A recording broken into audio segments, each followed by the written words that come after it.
Alhamdulillahi Rabbil Alamin, wa salatu wa salamu ala khatamin nabiyyin, amma ba'd, fa'a'udhu billahi minash shaitanir rajim, bismillahir rahmanir rahim, mes chers frères en islam, répétez après moi. As-salatu wa salamu alayka ya Rasulallah, wa ala alika wa ashabika ya Habiballah, as-salatu wa salamu alayka ya Nabiyallah, wa ala alika wa ashabika ya Nurallah. Nawaitu sunnat al-i'tikaf. J'ai fait l'intention de la retraite spirituelle surrogatoire en étant dans la mosquée. Mes chers frères en islam, il y a beaucoup de bienfaits à réciter la salat ala nabi, c'est-à-dire le durud sharif sur le bien-aimé prophète sallallahu ta'ala alayhi wa alihi wa sallam. Il est rapporté dans un livre qui s'appelle Arba'in et Attar, volume 2, page 17, hadith numéro 18. Celui qui rencontre des difficultés devrait réciter abondamment la salat, le durud sharif sur moi.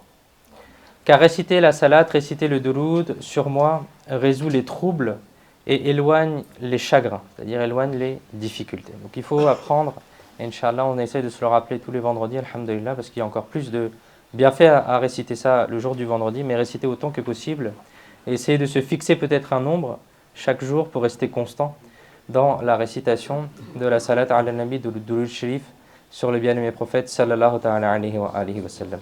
Un poète il dit: celui qui souffre en silence et dont le cœur pleure en tourment, qu'il répète sans relâche Salli ala Muhammad. Les épreuves s'évanouissent, les jours obscurs s'illuminent, heureux sont ceux qui récitent Salli ala Muhammad. Donc avec amour, avec respect et honneur pour le prophète alayhi salatu wa salam, récitons une fois la salat, le durud sharif sur lui. Sallu ala al-habib, sallallahu ta'ala ala Muhammad, sallallahu alayhi wa alihi wa sallam. Chers frères en islam, Allah Azza wa Jal dit dans le Saint-Coran: وَقَالُوا لَن تَمَسَّنَا النَّارُ إِلَّا أَيَّامًا مَعْدُودَاتٍ قُلْ أَتَّخَذْتُمْ عِندَ اللَّهِ عَهْدًا فَلَنْ يُخْلِفَ اللَّهُ عَهْدَهُ أَمْ تَقُولُونَ عَلَى اللَّهِ مَا لَا تَعْلَمُونَ صدق الله العظيم وصدق رسوله النبي الكريم. Traduction des Kanzul Iman. Et ils dirent, de qui est-ce que l'on parle ici? Le feu ne nous touchera que pour quelques jours. Soi-disant, c'est pas grave, ça ne nous touchera que, na'udhu que pour quelques jours. Alors Allah Azza wa Jalla a dit: dis au bien-aimé, c'est-à-dire dis au mon Habib, avez-vous pris une promesse d'Allah? Est-ce que vous avez pris un engagement d'Allah? Qu'est-ce qui prouve ce que vous dites? Alors Allah ne trahira jamais sa promesse. Ou bien dites-vous d'Allah ce que vous ne savez pas. Chers frères en islam, nous venons d'avoir le privilège d'écouter le verset 80 de Surat Al-Baqarah, alhamdulillah. Dans ce verset sacré, une maladie spirituelle, une maladie intérieure, une maladie du cœur. Le contexte de ce verset qui était présent durant la vie terrestre de notre bien-aimé prophète sallallahu ta'ala alayhi wa sallam, alors que vous sallallahu ta'ala alayhi wa sallam les avez encouragés à accepter l'islam, à accepter la foi. Vous sallallahu ta'ala alayhi wa sallam leur avez donné envie d'aller au paradis, leur avez fait craindre l'enfer. Mais malgré cela, ces gens n'ont pas récité la shahada et n'ont pas voulu voyager sur le chemin de la vérité. Quelle en était la raison? Pourquoi n'ont-ils pas arrêté de refuser de réciter la shahada? Pourquoi est-ce qu'ils ont toujours refusé de réciter la shahada? Pourquoi est-ce qu'ils sont devenus aussi mauvais? L'une des raisons à cela est expliquée dans ce verset. Et il a été dit: وَقَالُوا, et ils dirent: لَن تَمَسَّنَا النَّارُ إِلَّا أَيَّامًا مَعْدُودَاتٍ. Le feu ne nous touchera que pour quelques jours. Les respectables savants ont dit que nous pouvons faire ce que nous voulons. C'est-à-dire que nous pouvons faire des péchés, prendre des pots de vin, des bakshish, changer les commandements de la Taura al-Sharif, manquer de respect aux honorables prophètes et même les rendre shahids, na'udhu billah. Bref, quoi que nous fassions, le feu de l'enfer ne pourra même pas nous toucher, ne pourra même pas nous atteindre, car nous sommes certains d'aller au paradis. Par contre, même si le feu nous touche, même si nous allons en enfer, alors nous y resterons que pour quelques jours. Puis nous ressortirons pour aller de l'enfer au paradis, comme si c'était quelque chose de supportable. En réponse à leur idée fausse, Allah Azza wa Jal, il a dit « Qul », c'est-à-dire « Ô mon bien-aimé, ô mon habib, dis ». Autrement dit, ô bien-aimé sallallahu alayhi wa sallam, dis au Bani Israël, avez-vous pris une promesse d'Allah? Alors Allah ne trahira jamais sa promesse. Autrement dit, qui ira au paradis et qui ira en enfer? Cette question est liée à l'au-delà, cette question est liée à la akhira. Alors réfléchir à cela n'est pas correct. Par contre, si vous avez un document, si vous avez quelque chose dans la Torah al-Sharif, si vous avez un commandement, si vous avez un écrit, si vous avez quelque chose qui prouve ce que vous êtes en train de dire, que Allah Azza wa Jal vous a promis au paradis, alors montrez-le-moi. Non, cela n'est écrit nulle part. Ils sont déjà pardonnés, même s'ils ont fait des péchés, ils iront au paradis. Si cette promesse n'est pas présente et dans aucun livre similaire, alors sur quoi vous basez-vous? Sur quoi est-ce que vous vous basez pour dire que vous irez au paradis? Et dans la fin de ce verset, Allah Azza wa Jal dit que le prophète alayhi salatu wa salam dise ou bien dites-vous d'Allah ce que vous ne savez pas. Autrement dit, est-ce que vous n'êtes pas en train de dire des choses sur Allah Azza wa Jal sans science et en faisant des suppositions lorsque vous dites que Allah Azza wa Jal va vous pardonner et qu'il ne va pas vous punir? Alors que la loi d'Allah est la suivante, dans le verset suivant, Allah Azza wa Jal il dit dans le verset 81, oui, pourquoi pas, quiconque accomplit un péché et que son péché l'entoure complètement, il est parmi les gens de l'enfer et ils y resteront pour toujours. C'est-à-dire que celui qui commet un péché et que ses péchés l'entourent de toutes parts, c'est-à-dire qu'il tombe dans la mécréance, il ira en enfer. Il restera en enfer pour toujours. Et dans le verset suivant, Allah Azza wa Jal dit dans le verset 82 de Surat Al-Baqarah, et ceux qui ont cru et fait des bonnes actions, ceux-là sont les gens du paradis. Ils y resteront pour toujours. Autrement dit, celui qui accepte la foi et fait de bonnes actions, il ira au paradis. Il restera au paradis pour toujours. Alors, ô Bani Israël, arrêtez de penser d'une mauvaise manière. Arrêtez de penser d'une mauvaise manière. Récitez la shahada pour éviter l'enfer et avoir droit au paradis. Tenez-vous à la corde miséricordieuse de mon habib, de mon bien-aimé sallallahu alayhi wa sallam et restez occupés dans les bonnes actions. Un poète dit « Pécheur, tenez fermement à sa corde. Pécheur, tenez fermement à sa corde. Il ne va pas refuser vos mains. Restez sous l'ombre de sa miséricorde. Les plantes qui se baissent, les branches qui se baissent, sont celles qui portent des fruits. » C'est-à-dire, ô pécheurs, accrochez-vous à la corde du bien-aimé prophète sallallahu ta'ala alayhi wa sallam. Ce bien-aimé prophète sallallahu ta'ala alayhi wa sallam ne refuse ni ne prive qui que ce soit. Continuez de baisser la tête dans sa cour, car c'est les fruits sont sur les branches qui sont inclinés. Car les fruits sont sur les branches qui sont inclinés. Sallu ala al-habib, sallallahu ta'ala ala Muhammad, sallallahu alayhi wa sallam. Chers frères en islam, ceci était la maladie interne, la maladie spirituelle. Cette maladie s'appelle al-amnu min makrillah, ce qui signifie ne pas craindre les plans secrets d'Allah. Se dire que, de toute façon, je suis déjà destiné au paradis, que Allah Azza wa Jal ne me saisira pas, que Allah Azza wa Jal ne me punira pas, et que dès que je vais mourir, j'irai directement au paradis. C'est une maladie très dangereuse. C'est cette maladie qui a détruit, réfléchissons à cela, ont été privés à cause de cette maladie. S'ils avaient récité le kalma at-tayyiba, ils auraient eu droit au paradis. Ils auraient eu l'honneur d'être des compagnons du bien-aimé prophète sallallahu ta'ala alayhi wa sallam. Ils auraient été les imams de tous les gens qui viendront après eux. Ils auraient atteint une grande position dans la cour d'Allah Azza wa Jal. Ils sont restés malheureusement entêtés dans le kufr, dans la mécréance. Ils ont malheureusement persisté dans les péchés. Ils ont perdu la capacité de pouvoir accepter la vérité. Leurs caractères sont devenus très mauvais. Et ils sont restés dans les péchés comme les pots de vin, le bakshish et les transactions usuraires, le riba, etc.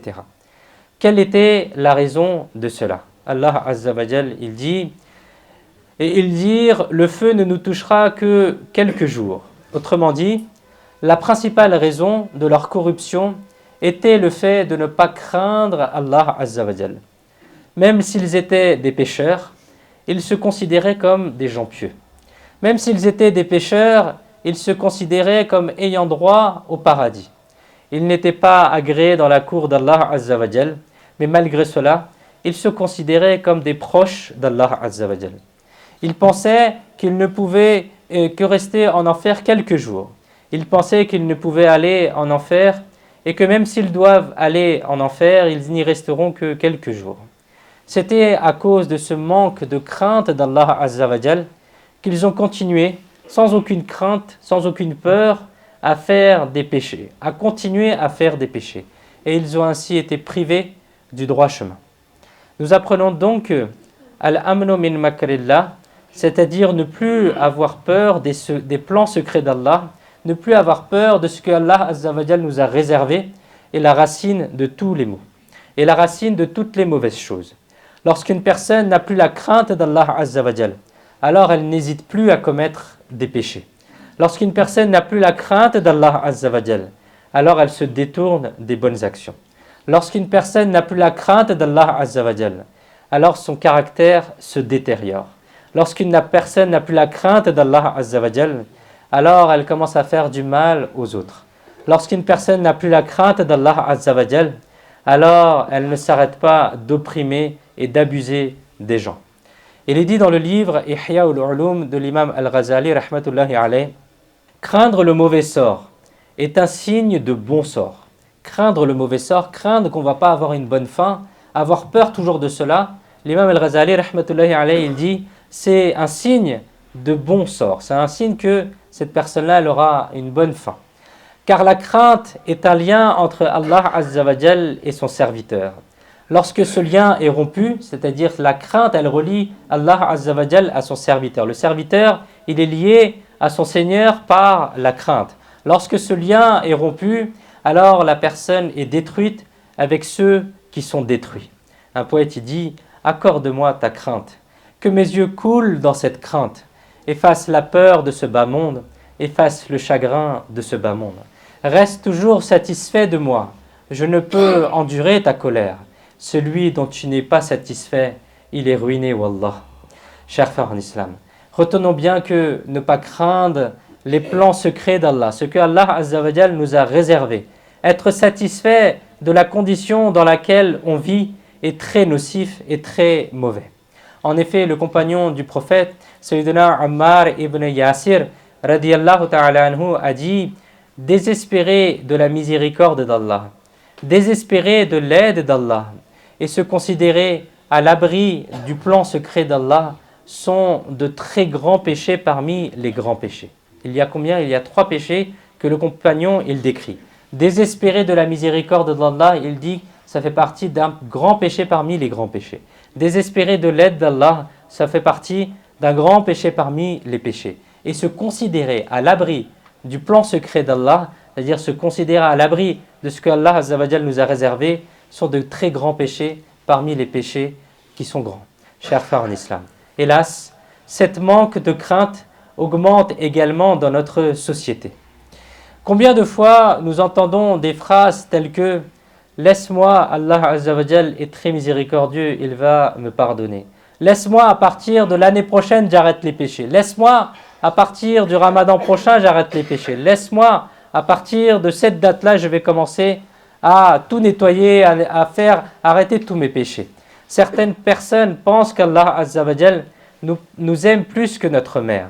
Et puisque notre mère ne peut pas nous voir brûler dans le feu, alors Allah Azza wa Jal ne nous punira pas.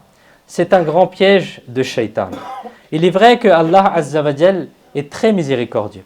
Il est le tout miséricordieux, mais en même temps, il est le Jabbar et le Qahhar. Il est vrai qu'une mère n'aime pas son fils autant qu'Allah Azza wa Jal aime son serviteur. Mais gardons en tête qu'une mère est obligée d'aimer ses enfants. C'est-à-dire que cet amour est ancré en elle, alors qu'Allah Azza wa Jal est libre d'aimer ou ne pas aimer ses serviteurs. S'il le veut, il peut punir, il peut châtier. S'il le veut, il peut pardonner.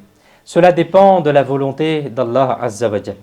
De ce fait, nous devrions garder espoir dans la miséricorde d'Allah Azza wa Jal. Mais en même temps, toujours craindre de se faire punir par Allah Azza wa Jal.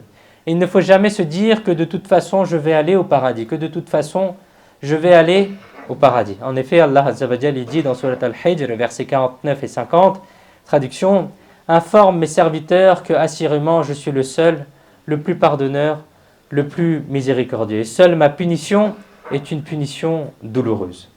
Sayyidina Wahb ibn Munabbih, rahmatullahi alayh, a décrit la condition de certains Bani Israël. Et comment est-ce qu'ils étaient? Il raconte, il y avait 70 ascètes, c'est-à-dire 66 zahid, 66 personnes qui étaient pieuses, qui avaient renoncé au plaisir de ce bas monde. Et à cette époque, il n'y avait personne d'aussi pieux que ces personnes. Allah Azza wa Jal a révélé aux prophètes de l'époque pour que ces 70 ascètes, que ces 70 zahid, que ces 70 pieuses personnes quitteront le bas monde en étant des mécréants. Le prophète alayhi salam a demandé avec surprise « Oh Allah Azza wa Jal, quelle est la raison de cela? Ce sont des personnes très pieuses. Ils n'ont aucun désir pour le bas monde. Ils ne font que des bonnes actions. Alors pourquoi leur fin sera aussi mauvaise que cela ?» Allah Azza wa Jal a dit « Parce qu'ils sont devenus insouciants de leur fin. » Voilà pourquoi leur fin sera mauvaise et voilà pourquoi le wahi qui est descendu sur le prophète de l'époque, et il a été dit que ces 70 pieuses personnes auront une fin tragique, une mauvaise fin. Pourquoi? Allah Azza wa Jal a dit parce qu'ils sont devenus insouciants de leur fin. C'est-à-dire ils n'ont pas pensé à comment est-ce qu'ils vont mourir, comment est-ce qu'ils vont finir leur dernier jour. Allahu Akbar. Ô vous les amoureux du prophète, réfléchissons à cela. C'était des personnes pieuses. Ces 70 personnes étaient des personnes qui ont refusé de goûter au plaisir de ce bas monde. À leur époque, il n'y avait personne qui adorait comme eux. Mais hélas, leur fin a été horrible. Pourquoi? Parce qu'ils étaient devenus insouciants. Ils étaient certains de bien finir. Et ils avaient le sentiment dans leur cœur qu'ils resteraient toujours dans le même état dans lequel ils sont. Alors la confiance qu'ils avaient en eux-mêmes, leur insouciance, leur rafla, leur manque de crainte dans le plan secret d'Allah a été la cause de leur mauvaise mort. Allah Azza wa Jal, mes chers frères, est indépendant. En effet, gardons toujours à l'esprit qu'Allah Azza wa Jal est complètement indépendant. Il ne dépend de rien ni de personne. S'il le veut, il peut pardonner à un musulman qui, en apparence, a fait une bonne action très petite. Et s'il le veut, il peut punir quelqu'un en étant juste envers quelqu'un qui a commis simplement un péché malgré qu'il ait fait beaucoup de bonnes actions. En effet, il est dit dans le Saint-Coran, traduction, alors il pardonnera à qui il veut et châtiera qui il veut. Chers frères en islam, les gens parmi nous divisent les péchés en différentes catégories. Mais la charia a divisé les péchés en deux catégories. Il y a les petits péchés, qu'on appelle sarira, et les grands péchés que l'on appelle kabira. Et cette catégorisation est basée sur les punitions de la charia, sur les punitions que la charia a mises en place, et les principes de repentance et les principes de la tauba qui sont affiliés à ces péchés-là. Mais comment est-ce que certaines personnes réfléchissent? Certaines personnes pensent qu'il n'y a pas de mal à commettre un petit péché, ma'adallah. Autrement dit, certaines personnes ne considèrent pas les petits péchés comme des péchés. Retenons bien que l'étincelle, qu'elle soit petite ou grande, elle finit par allumer un feu. C'est pourquoi il ne faut pas tomber dans ce piège en se disant si c'est un petit péché ou un grand péché, etc. Un péché reste un péché. Et c'est une désobéissance à Allah Azza wa Jal. Et n'importe quelle désobéissance à Allah Azza wa Jal est la cause de son mécontentement. Le successeur de l'imam Ahmad Rza Khan, Muhammad Sharif Muhammad Muhaddis Qultubi, rahmatullahi alayhi, a écrit que Allah Azza wa Jal a caché 3 choses dans 3 choses. Son agrément dans son obéissance, son mécontentement dans sa désobéissance et ses awliya, c'est-à-dire ses proches personnes parmi ses serviteurs. Après avoir dit cela, le faqih Azam rahmatullahi alayhi a dit, par conséquent, tout acte d'obéissance et toute bonne action doivent être accomplis, de telle sorte que, car nous ne savons pas quelle bonne action dont il sera satisfait. Et tout mal, toute mauvaise chose, tout péché doit être évité, car nous ne savons pas de quel mal Allah Azza wa Jal, il se mettra en colère contre nous. Même si le mal est très petit, et même si ce mal est très petit, et même si cette mauvaise action est très petite. Par exemple, utiliser sans autorisation le cure-dent, le stylo de quelqu'un. En apparence, c'est quelque chose d'insignifiant. Mais il est possible que le mécontentement d'Allah Azza wa Jal soit caché dans ce mal. Il faut donc éviter même ces petites choses insignifiantes. Il est dit dans un hadith sacré, une femme a été pardonnée simplement parce qu'elle avait donné à boire à un chien assoiffé. Et il est dit dans un autre hadith que le bien-aimé prophète sallallahu alayhi wa sallam a dit qu'un homme a retiré un arbre du chemin pour que les gens ne subissent pas de mal à cause de celui-là. Allah Azza wa Jalla a été satisfait de lui et lui a pardonné. Donc on ne sait pas quelle est la bonne action par laquelle Allah Azza wa Jalla il peut et il veut nous pardonner. Bref, si nous rassemblons tous les récits de la miséricorde d'Allah, alors il y en aura tellement qu'il sera difficile de les raconter. De la même manière, si nous parlons du châtiment et de la punition d'Allah Azza wa Jal, il y a d'innombrables récits rapportés dans les livres. Par exemple, à Tabi'i, Sayyidina Amr ibn Shurahbil rahmatullahi alayhi a dit « Un jour, une personne est considérée comme pieuse, muttaqi, par les gens est décédée. Lorsqu'il a été enterré, les anges du châtiment sont arrivés dans sa tombe et ont dit « Nous vous donnerons 100 coups de fouet du châtiment d'Allah. » La personne a eu peur et a demandé « Pourquoi me frapperez-vous alors que j'étais quelqu'un de pieux sur terre ?»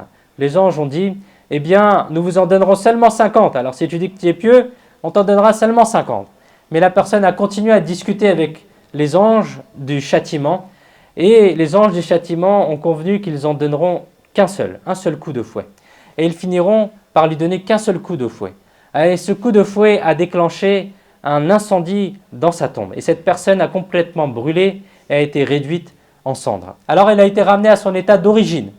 Alors il cria de douleur et pleura et dit « Pourquoi ce coup de fouet m'a-t-il été donné ?»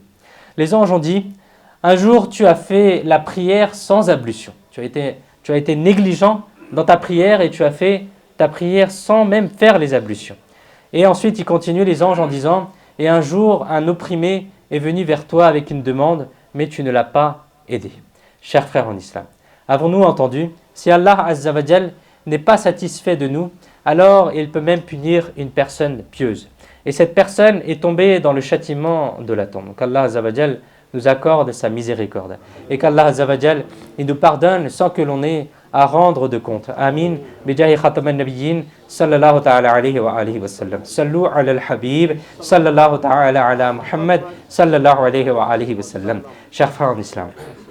Sayyidina Haris Muhasibi rahmatullahi alayhi a dit un vendeur de grains a arrêté de travailler et s'est consacré dans l'adoration d'Allah Azza wa Jal. Lorsqu'il est mort, certains de ses amis l'ont vu en rêve et lui ont demandé Ma fa'ala Allahu bika. Autrement dit, qu'est-ce que Allah Azza wa Jal vous a réservé? Il a dit, à cause de ma négligence, de la terre s'était déposée dans la balance dans laquelle je pesais les grains, que je n'ai pas nettoyé par négligence. Donc chaque fois que je pesais, le poids était inférieur à ce que je vendais. Je suis tenu responsable aujourd'hui de cette erreur dans ma tombe. Allahu Akbar. De la même manière, une autre personne ne nettoyait pas non plus sa balance de la saleté et pesait les choses de la même manière. Lorsqu'il est mort, le châtiment s'est abattu sur lui, dans la tombe. Et même les personnes ont entendu ses pleurs dans la tombe. Et une personne pieuse a entendu ses pleurs dans la tombe et elle s'est rapprochée de la tombe.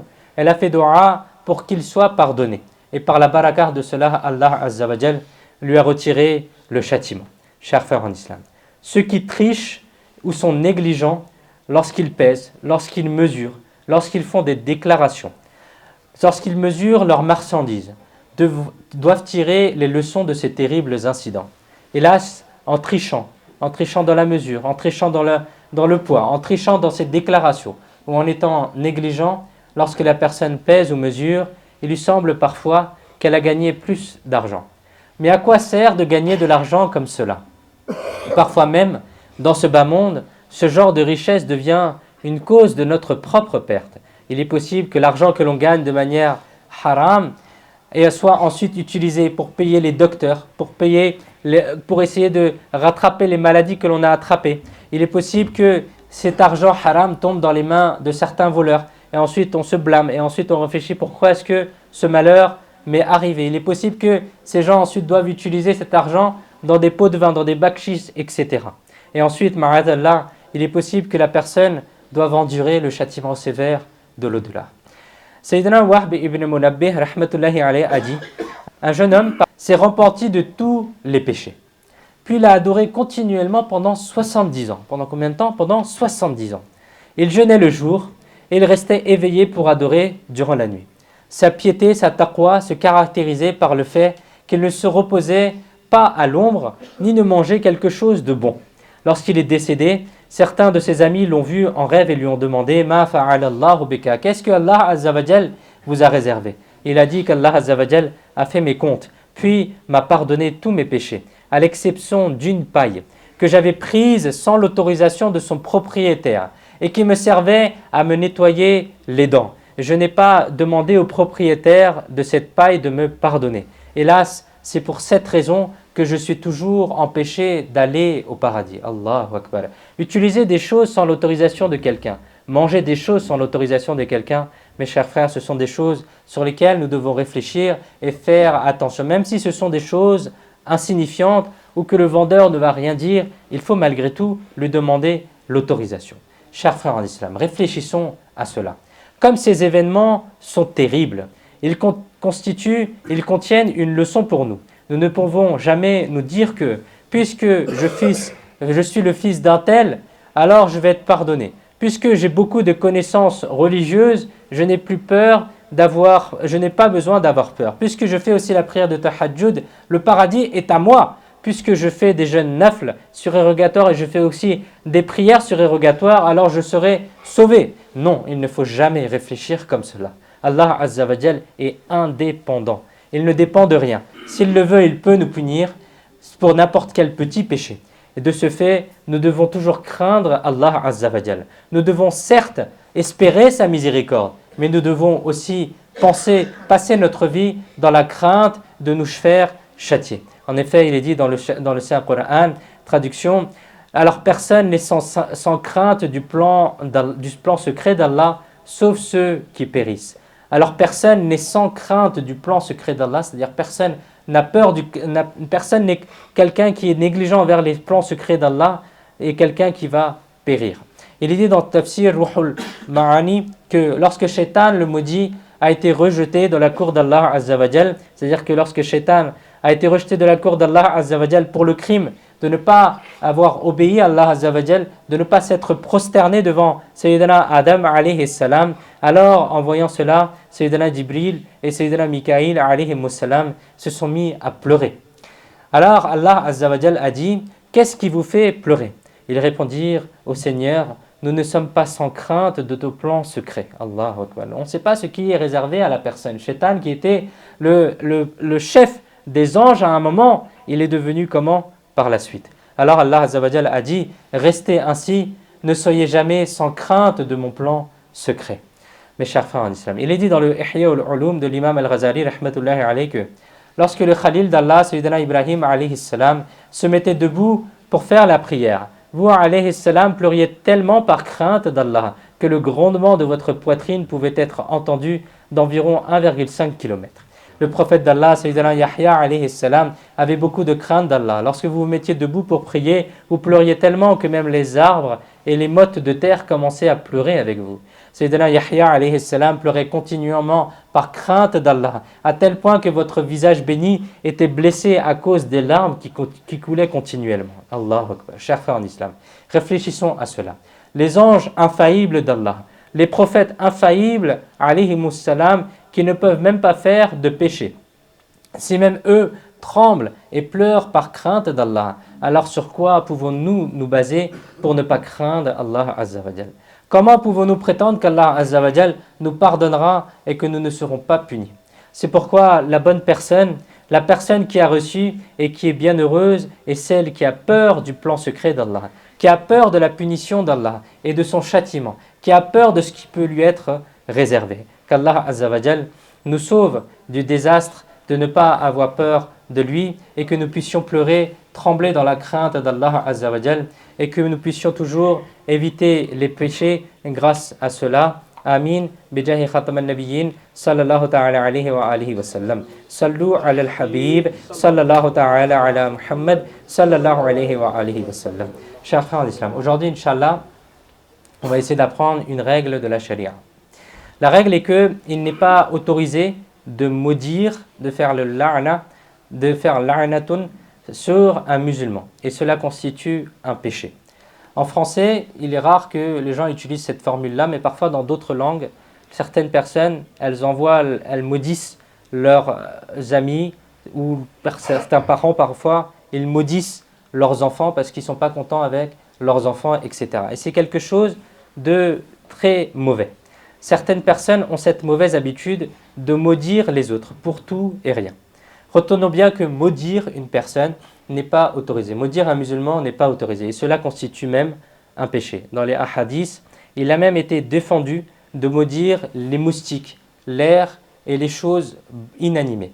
En effet, il est rapporté dans un hadith de Tirmizi que le bien-aimé prophète sallallahu ta'ala alayhi wa sallam a dit « Le croyant n'est pas quelqu'un qui fait des moqueries, qui maudit, qui parle de manière obscène et indécente. » Qu'Allah Azza wa Jal nous permette d'apprendre les règles islamiques correctes et de les mettre en pratique. Amin. Bijahi khatam al-nabiyyin sallallahu ta'ala alayhi wa alihi wa sallam. Sallu ala al-habib sallallahu ta'ala ala Muhammad sallallahu alayhi wa alihi wa sallam. Tubu ila Allah astaghfirullah. Sallu ala al-habib sallallahu ta'ala ala Muhammad sallallahu alayhi wa